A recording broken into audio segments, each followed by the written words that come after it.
베드로전서 5장 8절부터 14절까지의 말씀을 저와 여러분이 함께 교독하도록 하겠습니다.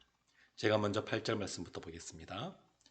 근신하라 깨어라 너희 대적 마귀가 우는 사자같이 두루 다니며 삼킬 자를 찾나니 너희는 믿음을 굳건하게 하여 그를 대적하라. 이는 세상에 있는 너희 형제들도 동일한 고난을 당하는 줄을 알미라. 모든 은혜의 하나님 곧 그리스도 안에서 너희를 부르사 자기의 영원한 영광에 들어가게 하시니가 잠깐 고난을 당한 너희를 친히 온전하게 하시며 굳건하게 하시며 강하게 하시며 털을 견고하게 하시리라. 권능이 세세 무궁하도록 그에게 있을지어다. 아멘. 내가 신실한 형제로 아는 실루안으로 말미암아 너희에게 간단히 써서 권하고 이것이 하나님의 참된 은혜임을 증언하노니 너희는 이 은혜에 굳건하게 서라. 택하심을 함께 받은 바벨론에 있는 교회가 너희에게 문하라고 내 아들 마가도 그리하느니라. 함께 보겠습니다. 너희는 사랑의 입맞춤으로 서로 문안하라.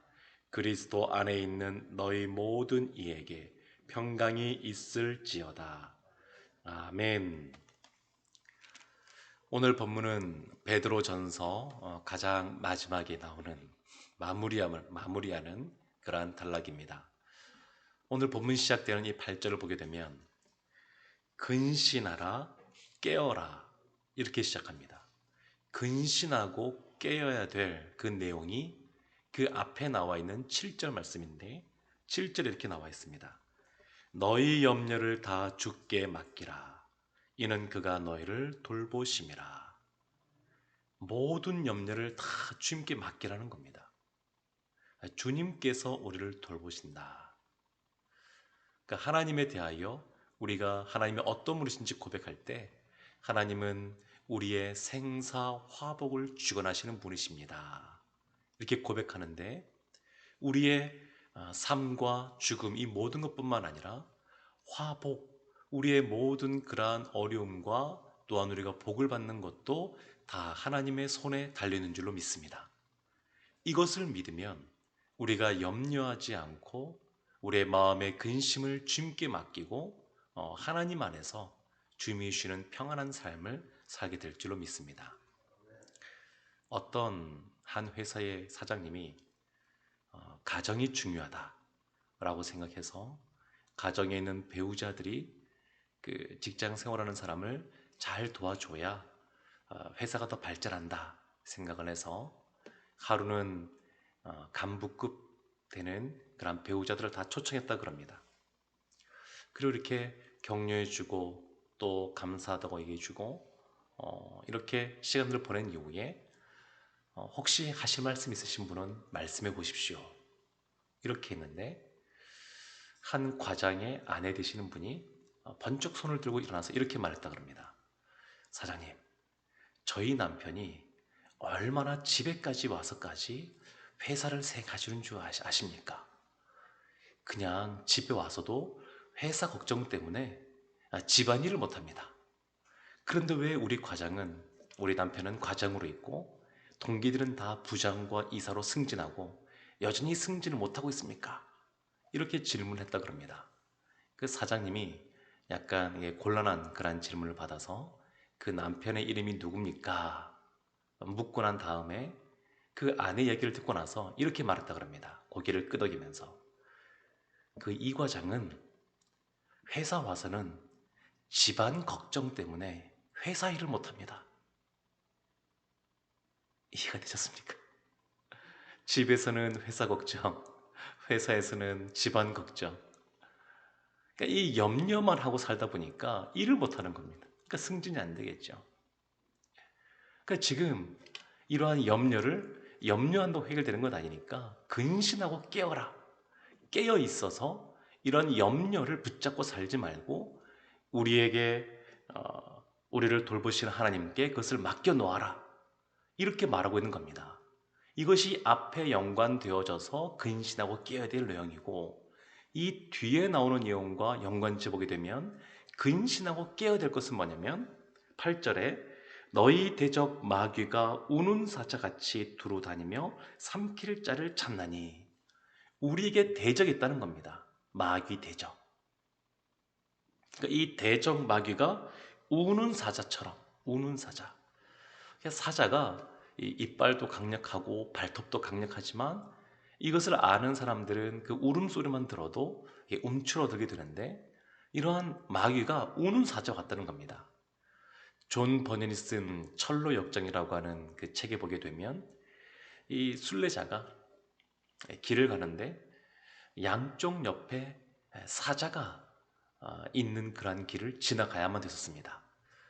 근데 사자가 얼마나 울부짖는지 겁이 나서 지나갈 수가 없습니다. 근데 자세히 보니까 이 사자의 목에 쇠사슬이 묶여져 있는 겁니다. 그러니까 묶여 있는 사자입니다. 그래서 가운데 길을 조심조심 잘, 그냥 가운데 길을 잘 잡아서 걸어가면 통과할 수 있는 그러한 상황이었습니다. 양쪽에 사자가 있지만 다 줄에 매여 있으니까. 근데 지나가다가 한쪽에서 사자가 그냥 소리를 지를 때에 놀래가지고 뒷걸음친다 그러면 반대쪽에 있는 사자에게 잡혀서 죽게 되는 그러한 상황입니다. 그러니까 이러한 울부짖는 소리에 놀라지 않고 그냥 제 갈 길을 제대로 가면 되는데, 근심하고 염려하고 놀라고 그렇게 살다 보니까 그런 어려움들을 당하는 것을 볼 수 있습니다. 그래서 지금 이 베드로 사도가 하는 말이 그거죠. 대적 마귀가 우는 사같이 두루 다니니까 근신하고 깨어 있으라고. 그러면서 해야 될 거, 이러한 우는 사자처럼 대적 마귀가 우리에게 다가올 때 해야 될 것 두 가지를 말합니다. 그것이 9절에 나와 있는데 이렇게 나와 있습니다. 첫 번째는 너희는 믿음을 굳건하게 하여. 믿음을 굳건하게 하는 겁니다. 염려, 근심이 올 때도 믿음을 가져야 되는 것이고, 그리고 이런 대적 마귀가 우는 사자처럼 우리를 삼키려고 울부짖는다 할지라도 믿음을 굳건히 갖는 겁니다. 우리의 생사 화복을 주관하시는 분은 하나님이시다. 그 하나님이 선한 목자이시고 우리를 지켜주시고 보호하신다. 이것을 믿는 겁니다. 지난 세월 동안 나와 함께 하신 그 하나님이 지금도 나를 지켜주시고 이후에도 지켜주신다라고 하는 것을 믿는 겁니다. 이렇게 믿음을 굳건하게 하는 것이 필요하고, 두 번째 필요한 것이 있습니다. 그것이 9절 하반절에 나와 있는데 그를 대적하라. 마귀가 우는 사자처럼 달려올 때에 그것을 그냥 두지 말고 대적하라는 겁니다. 맞서 싸우라는 겁니다. 이것은 영적 전쟁이기 때문에 우리가 하나님이 주신 전신갑주를 입고 하나님이 주신 무기가 있지 않습니까? 말씀 곧 성령의 검이 있는데 이 성령의 검을 가지고 싸우라는 겁니다. 뒤로 물러서지 말고 우리 가운데 그러한 염려, 근심, 걱정이 생길 때 하나님 말씀 붙잡고 싸우라는 겁니다. 그가 너희를 돌보심이라. 하나님은 우리를 돌보시는 분이라는 것을 믿고 싸우라는 겁니다. 그러면 이렇게 하는 이유가 있는데 9절 하반절에 보면 이는 세상에 있는 너희 형제들도 동일한 고난을 당하는 줄을 알미라. 우리가 믿음을 굳건하게 하고 마귀를 대적해서 싸우는데 이렇게 하는 것은 또한 이유가 있습니다. 그것은 뭐냐면 우리만이 아니라 우리의 형제들도 우리와 동일한 고난을 받는다는 겁니다. 엘리야 선지자가 갈멜산에서 아주 큰 놀라운 하나님의 이적들을 행했습니다. 그런데 그 이세벨이라고 하는 그 왕비의 말 한마디에 마음이 녹아내리고 시리에 빠졌습니다. 하나님께서 그 엘리야를 위로해 준 다음에 호렙산에 보낸 다음에 이 엘리야의 말을 듣고 한 말씀을 하시는데 엘리야가 그렇게 말합니다. 하나님, 진짜 이 세상 천지에 내가 둘러봐도 이제 이 왕으로 인해서 믿는 사람들이 다 박해를 받고 또 피하게 되고 죽게 되고 사람이 없습니다. 나 홀로 하나님 믿는 것 같습니다. 혼자 있는 것 같습니다. 그럴 때 하나님 하신 말씀이 뭐냐면 그렇지가 않고 숨겨둔 7천 명이 있다. 이 말씀을 하십니다. 그러니까 우리가 이 세상을 살아갈 때 어려운 일들도 겪게 되는데 혼자 이런 어려운 일을 당하는 것이 아닙니다. 이러한 염려할 거리들이 있는데 이것이 혼자 우리만 당하는 것이 아닙니다. 이와 같은 일들을 너희 형제들도 동일하게 당하고 있다고. 베드로 이 사도 때 이 서신서를 쓰는 이 상황 속에서 로마의 황제의 그런 박해 가운데 있었거든요. 그러니까 유대인들뿐만 아니라 이 로마의 황제의 박해가 있으니까 살기가 쉽지 않았습니다. 그런데 그러한 어려운 일을 당하는 사람이 너희만이 아니라 형제들도 같이 있다는 겁니다. 같이. 10절 말씀은 이렇게 말씀하고 있습니다. 우리에게 굉장한 은혜가 되는 말씀인데 이렇게 나옵니다. 모든 은혜의 하나님. 하나님을 설명하는데 뭐라고 설명하냐면 하나님은 은혜의 하나님이라고. 은혜의 하나님. 은혜의 하나님인데 어떤 한 가지에만 우리에게 은혜를 베푸시는 분이 아니라 모든 은혜의 하나님이라고 말씀하고 있습니다. 그러면서 그리스도 안에서 너희를 부르사. 그리스도 안에서 너희라고 하는데 너희는 누구냐면 그리스도 안에 있다는 겁니다. 신자는 그리스도 안에 있습니다. 주님 안에 있습니다. 그리고 주님 안에 있는 우리를 부르셨습니다. 우리는 다 그래서 소명이 있는 사람들입니다. 주님이 다 부르셨습니다. 부르셨고 자기의 영원한 영광에 들어가게 그리스도 안에 있는 우리를 그리스도의 영원한 영광에 들어가게 하신다고 말씀하고 있습니다. 이 땅에서 우리가 삶을 살아갈 때 여러 가지 환난과 고난 속에 어떤 면에서는 사는 모습이 왜 이런가 라고 생각할지 모르겠지만 우리의 나중 모습은 정해져 있습니다. 그리스도의 영원한 영광, 그 안에 우리가 다 들어가게 될 줄로 믿습니다. 지금 그렇게 분명하게 말씀하고 있는 겁니다. 그리스도 안에서 너희를 부르사 자기의 영원한 영광에 들어가게 하신 이 은혜의 하나님께서 그 다음에 잠깐 고난을 당한 너희. 우리가 지금 당하는 고난이 길게 느껴질지 모르겠지만 나중에 돌이켜보면 잠깐인 것을 알게 됩니다. 이 땅에서의 삶 자체가 사실은 잠깐입니다. 나그네 인생이니까. 우리가 살게 될 영원한 하나님 나라가 있고 그곳에서 영원한 영광을 누리며 살게 될 것입니다. 그러니까 이 땅에서의 고난은 잠깐이요. 주님이 주시는 영광은 영원합니다. 그래서 잠깐 우리가 고난을 당하는데 그렇지만 10절 끝에 보면 주님께서 친히 온전하게 하시며 우리를 온전하게 하신다. 퍼펙트, 완전하다고 말하는 것이 아니라 온전하다는 것은 우리를 아주 성숙되게 이렇게 만드신다는 겁니다. 그렇게 온전하게 하시고 그리고 굳건하게 하시고 우리가 믿음을 굳건하게 하라 그러는데 주님께서 친히 연약한 우리 마음이 또 바람이 불면 우리의 마음도 흔들릴 수밖에 없는 그런 연약한 존재인데 우리를 굳건하게 하신다는 겁니다. 그리고 강하게 하시며 강하게 그리고 털을 견고하게 하신다고 말씀하고 있습니다. 이것을 누가 하시는 거냐면 모든 은혜의 하나님께서 우리에게 은혜를 베풀어 주셔서 그리스도 안에서 우리를 부르시고 우리를 영원한 영광 가운데 들어가게 하시고 우리를 온전하게 우리를 굳건하게 우리를 강하게 우리를 견고하게 해준다고 분명하게 말씀하고 계십니다. 이것이 이 세상을 살아가는 우리이기 때문에 우리가 늘 이 우는 사자와 같은 대적 마귀가 우리를 어려움 가운데 처하게 하고 우리를 세상의 유혹으로 이렇게 미혹한다 할지라도 우리가 흔들리지 않고 당당하게 서서 나갈 수 있는 이유가 됩니다. 12절 말씀 보게 되면 하반절에 이런 말씀이 있습니다. 이제 마지막 인사말인데요. 이것이 하나님의 참된 은혜임을 증거하노니 너희는 이 은혜에 굳건하게 서라.